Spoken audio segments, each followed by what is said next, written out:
ഇന്ന് കർക്കിടകം 1-ാം തീയതി. കർക്കിടക മാസം അല്ലെങ്കിൽ രാമായണ മാസത്തിൽ എല്ലാവരും വളരെ കോമൺ ആയിട്ട് കഴിക്കുന്ന ഉലുവ കഞ്ഞി നമുക്ക് എങ്ങനെയാണ് തയ്യാറാക്കേണ്ടത് നോക്കാം. അതിനായിട്ട് ആദ്യം ഞാനിവിടെ 2 ടേബിൾ സ്പൂൺ ഉലുവ വെള്ളത്തിൽ കുതിർത്തി വെക്കുകയാണ്. ഇത് ഓവർനൈറ്റ് നിങ്ങൾ സോക്ക് ചെയ്ത് വെക്കണം. എന്നാൽ മാത്രമേ അതിൻ്റെ കയ്പൊക്കെ ശരിക്കും അങ്ങോട്ട് പോയി കിട്ടുള്ളൂ. അങ്ങനെ പിറ്റേ ദിവസമായി ഉലുവയൊക്കെ നല്ലോണം കുതിർന്ന് റെഡി ആയിട്ടുണ്ട്. ഇനി നമുക്ക് ഒരു പ്രഷർ കുക്കറിലേക്ക് 1 കപ്പ് പച്ചരി എടുക്കാം. പച്ചരി നന്നായിട്ട് കഴുകിയിട്ട് നമുക്ക് ഒരു അരമണിക്കൂർ കുറച്ച് വെള്ളമൊഴിച്ച് ഞാനിവിടെ കുതിർത്തി വെക്കാൻ പോവുകയാണ്.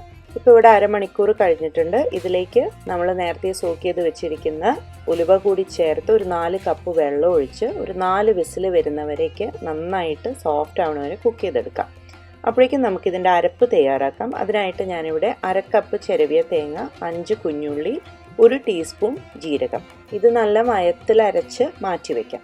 ഇപ്പം നമ്മുടെ അരിയൊക്കെ വെന്ത് ഉലുവയും ആയിട്ടുള്ള മിക്സ്ചർ വെന്ത് റെഡി ആയിട്ടുണ്ട്. ഇതിപ്പോൾ സ്പൂൺ കൊണ്ട് കോരി നോക്കുമ്പോൾ നന്നായി വെന്തിട്ടുണ്ട്. പക്ഷെ ഒന്നും കൂടി നമുക്കതിനെ ഒന്ന് മാഷ് ചെയ്തെടുക്കണം. അപ്പോൾ നമുക്ക് ഒരു മാഷർ വെച്ചിട്ട് നന്നായിട്ട് ഇതിനെ ഒന്ന് മാഷ് ചെയ്യാം. ഒരു സ്പൂൺ വെച്ചിട്ടായാലും മതി. നിങ്ങൾക്ക് ആവശ്യത്തിനുള്ള വെള്ളം ഇതിൽ ചേർത്ത് കൊടുക്കാം. വല്ലാതെ ലൂസായിരിക്കില്ല, ഒരുവിധം തിക്കായിട്ടാണ് ഇതുണ്ടാവുക. അപ്പോൾ ഇത് ഒരുവിധം നന്നായിട്ട് മാഷ് ആയിട്ടുണ്ട്. ഇനി നമുക്ക് നമ്മുടെ അരപ്പ് തയ്യാറാക്കിയത് ഇതിലേക്ക് ചേർത്ത് കൊടുക്കാം. അതിനുശേഷം ആ മിക്സിയുടെ ജാറ് തന്നെ കഴുകിയിട്ട് നിങ്ങൾക്ക് ആവശ്യത്തിനുള്ള വെള്ളം കൂടി അതിൽ ഒഴിച്ചു കൊടുക്കുക.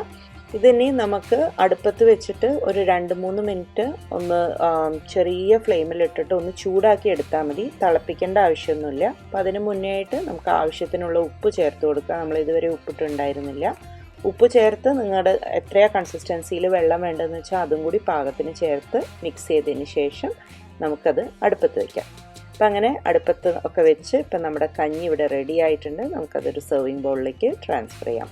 ഇതിൻ്റെ കൂടെ വല്ല അച്ചാറോ പപ്പടമോ ഒക്കെ ഉണ്ടെങ്കിൽ തന്നെ ധാരാളമായിരിക്കും. ഞാനിത് ഒരു അവിയലിൻ്റെ കൂടെയാണ് സെർവ് ചെയ്യുന്നത്. അപ്പോൾ ഒരുപാട് മെഡിസിനൽ വാല്യൂസ് ഉള്ള ഈ ഉലുവ കഞ്ഞി എല്ലാവർക്കും ഇഷ്ടപ്പെട്ടു എന്ന് വിചാരിക്കുന്നു. Thank you for watching my video. അടുത്താണ് വീണ്ടും വ്യത്യസ്തമായൊരു റെസിപ്പി ആയിട്ട് കാണുന്നവരെ take care and have a wonderful day. By.